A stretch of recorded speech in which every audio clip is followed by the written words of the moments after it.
Good morning class 9। शुरू करते हैं आज का क्लास। आज हम लोग डिस्कस करेंगे चैप्टर डेमोक्रेटिक राइट्स के फंडामेंटल राइट्स। हम लोग ने प्रीवियस क्लास के अंदर कॉन्स्टिट्यूशंस के जो फंडामेंटल राइट्स है, right to equality and right to freedom, ये हमने डिस्कस कर लिया है। तो आज हम लोग डिस्कस करेंगे राइट अगेंस्ट एक्सप्लॉयटेशंस। इसके बाद वाला जो रिमेनिंग 4 राइट्स है उसे डिस्कस करेंगे। तो सबसे पहले मूव करेंगे राइट अगेंस्ट एक्सप्लॉयटेशंस के ऊपर। मूव करते हैं राइट अगेंस्ट एक्सप्लॉयटेशंस।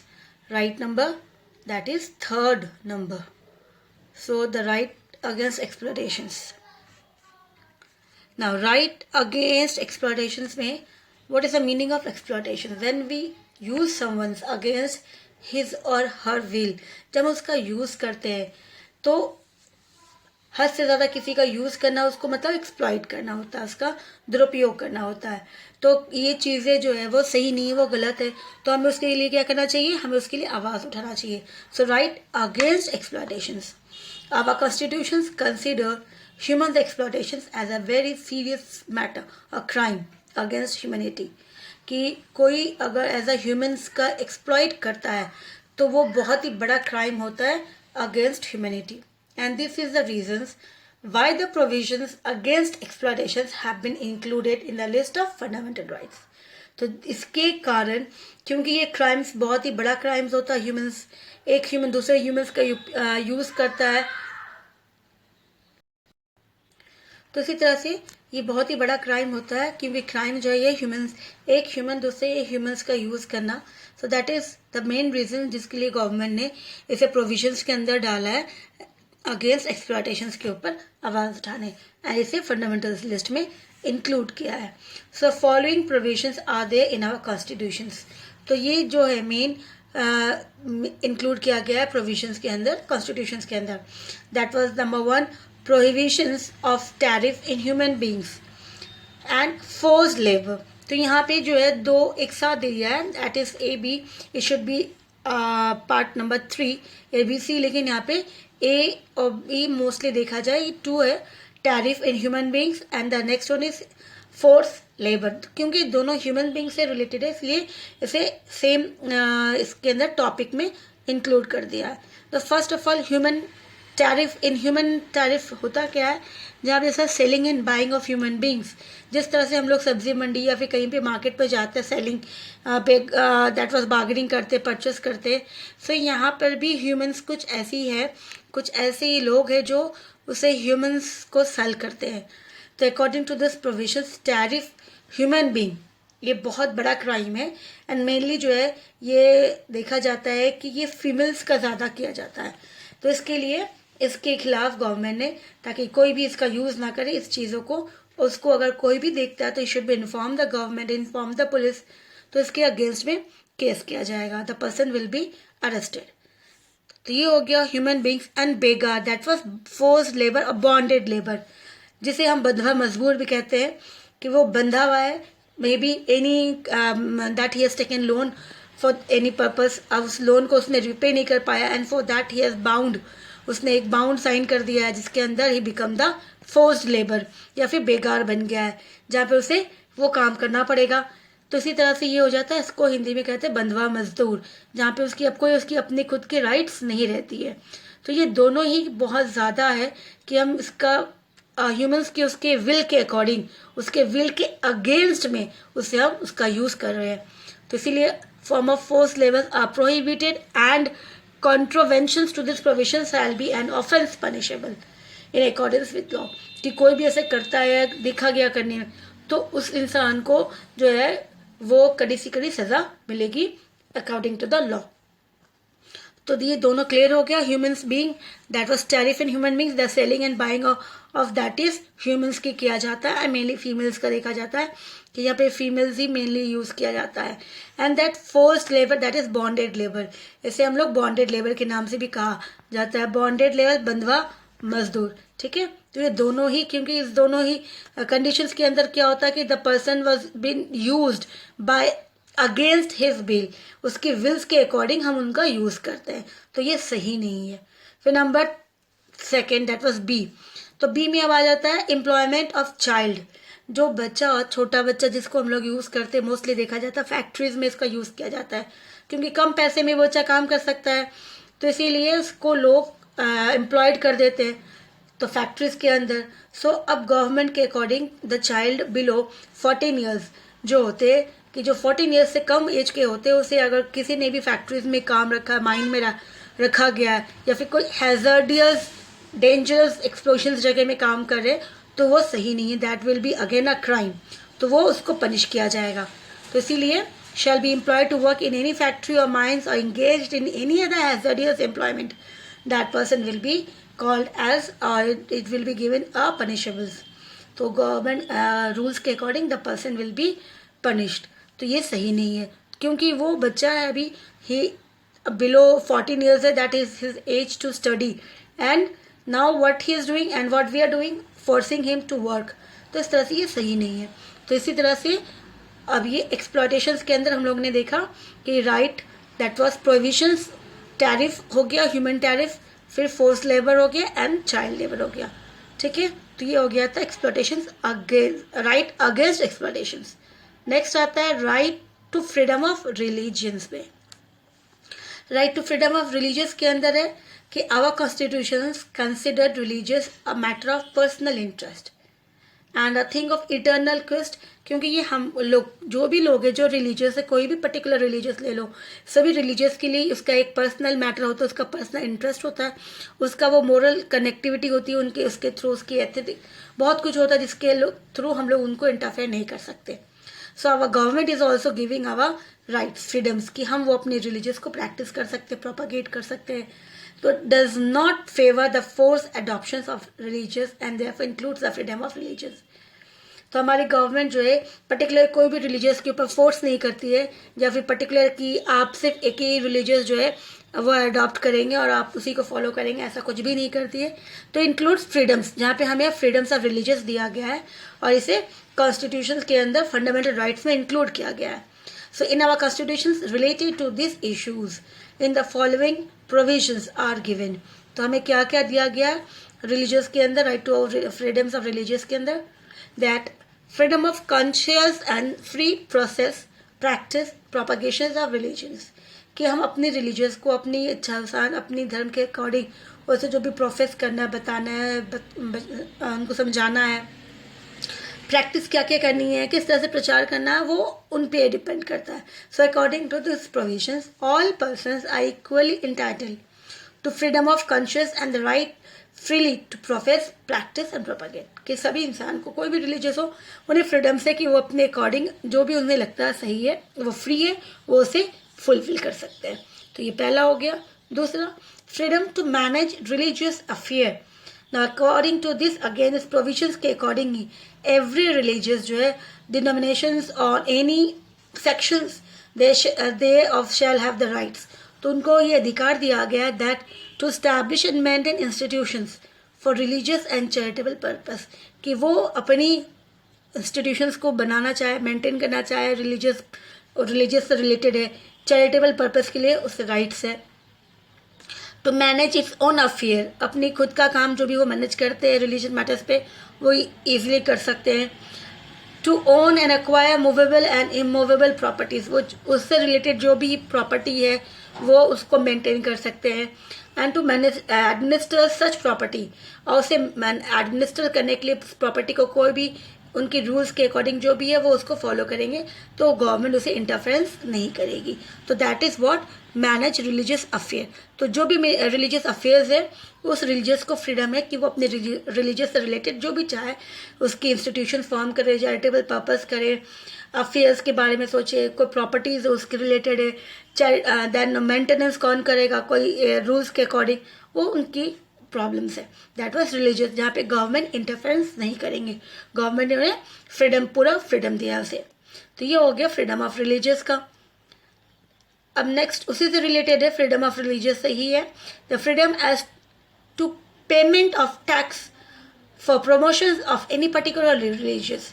तो यहाँ पे अब पेमेंट ऑफ टैक्सेस का आ गया कि जब आप अपनी कोई रिलीजियस को प्रमोट करना चाहते हो, उसे प्रमोशंस करना चाहते हैं. So according to this provisions, no person shall be compelled to pay and taxes, the proceeds of which are specifically appropriate in payment of expenses for the promotions or maintenance of any particular religious or religious denominations. तो इसके according क्या है कि जो भी religious है, any religious, उन्हें government अगर वो अपनी रिलीजियस से रिलेटेड कोई भी काम करना चाहते हैं, प्रमोशंस करना चाहते हैं, तो उससे कोई भी टैक्स जो है वो टैक्स कलेक्ट नहीं करेंगे. स्पेसिफिकेशंस कोई भी अप्रोप्रिएट कोई पेमेंट है उसके एक्सपेंसेस पे गवर्नमेंट्स जो भी करेंगे, लेकिन उनसे कोई भी कलेक्शन ऑफ टैक्स नहीं होगा. फिर आता है D, that freedoms as to attendance at religious instructions or religious worship in certain educational institutions. तो यहाँ पर ही कि अकॉर्डिंग टू प्रोविजंस के अकॉर्डिंग कहा जा रहा है कि कोई भी रिलीजियस हो, no religious instructions shall be provided in any educational institutions wholly maintained out of state fund. तो यहाँ पर इसके अकॉर्डिंग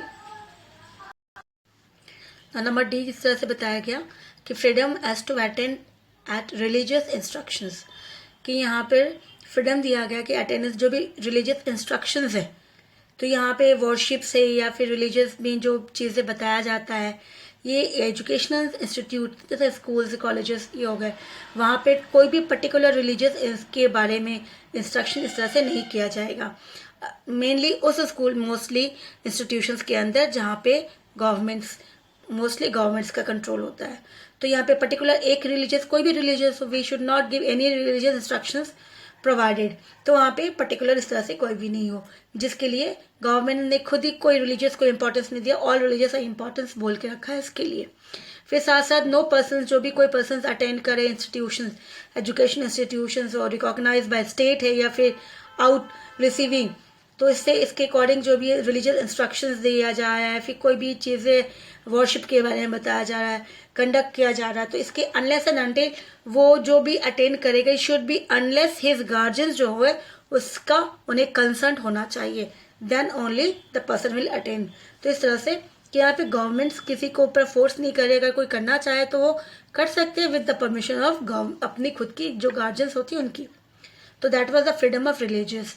अब हमारा नेक्स्ट जो है कल्चरल एंड एजुकेशनल राइट्स के अंदर, तो यहाँ पे mostly cultural and educational rights है. तो इसके अकॉर्डिंग जो हमारी कल्चर्स है, हमारे जो एजुकेशन है सोसाइटीज़ में हमें जो दिया जाता है वो भी बहुत इंपॉर्टेंट है. तो इससे भी हमारे फंडामेंटल राइट्स के अंदर इंक्लूड किया गया है. तो इसमें क्या बताया गया है नंबर 1 में कि protection of interest of minorities. तो ये इम्पॉर्टेंट सबसे कि माइनॉरिटीज़ को हमेशा मिलना चाहिए प्रोटेक्शन, बिकॉज वो कम मात्रा में होते, थोड़े से होते हैं, कहीं इसके ऊपर मेजोरिटी जो है रूल ना करे इसके लिए. सो इसमें इसके इंटरेस्ट के according that any section of the citizens residing in the territory of India or any other part of having a distinct language, उनका खुद का अपना लैंग्वेज है, स्क्रिप्ट है, कल्चर्स है of its own, shall have the right to conserve the same. तो government उसके खुद का अपना राइट से कि वो अपनी लैंग्वेज को, अपने स्क्रिप्ट्स को, अपने कल्चर्स को वो उसे कंजर्व करके रखे, बचा के रखे, वो जैसी चाहे, ये उनको पूरा अधिकार है.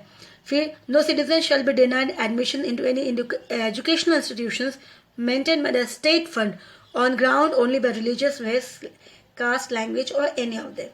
दूसरा कि कोई भी सिटीजन जो भी है उसे एडमिशन जो है वो डिनाई नहीं करेंगे कि हम आपको एडमिशन नहीं लेंगे.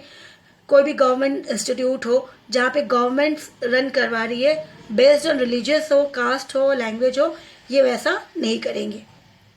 तीसरा right of minorities to establish and administer educational institutions. This provision states rights. तो साथ साथ राइट टू माइनॉरिटीज को स्टैब्लिश करने के लिए और उसकी एडमिनिस्ट्रेशन एजुकेशन इंस्टीट्यूट के लिए इनको अलग से दिया गया है कि that all minorities whether based on religious हो या लैंग्वेज हो, they have the rights to establish and administer educational institutions of their choice. कि जो भी माइनॉरिटीज है अपनी इच्छा से अपनी लैंग्वेज के अकॉर्डिंग वो खुद की इंस्टीट्यूशन खोलना चाहे, एजुकेशनल इंस्टीट्यूशन खोलना चाहे, उन्हें वो राइट्स दिया गया है.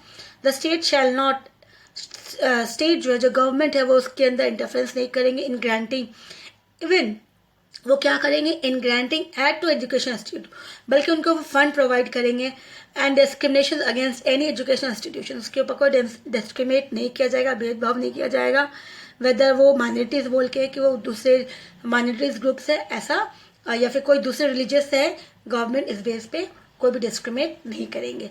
तो ये था फ्रीडम ऑफ रिलीजियस को, जहाँ पे फ्रीडम्स दिया गया है।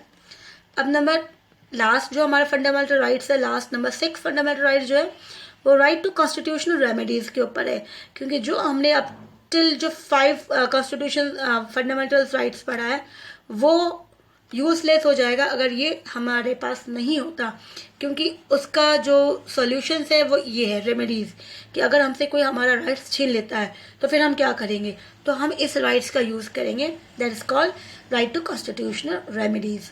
तो उन सभी की प्रॉब्लम का सॉल्यूशंस ये इंपॉर्टेंट राइट्स है, इसीलिए इसको कॉन्स्टिट्यूशन के अंदर फंडामेंटल राइट्स के अंदर इंक्लूड किया गया है। सो इफ द गवर्नमेंट और एनी अदर एजेंसीज, गवर्नमेंट हो या कोई दूसरी एजेंसीज हो, डू नॉट रिस्पेक्ट, वो फंडामेंटल राइट्स को रिस्पेक्ट नहीं करती ऑफ अ पर्सन और सेक्शन और सोसाइटी का, तो हमारे कॉन्स्टिट्यूशन के अंदर प्रोविजंस है कि उस पर्टिकुलर पर्सन को प्रोटेक्ट कर सके, उसके राइट्स को प्रोटेक्ट कर सके बाय द फॉलोइंग वेज। तो किस तरह से प्रोटेक्ट करेंगे, remedies of enforcement of right confirmed by this part।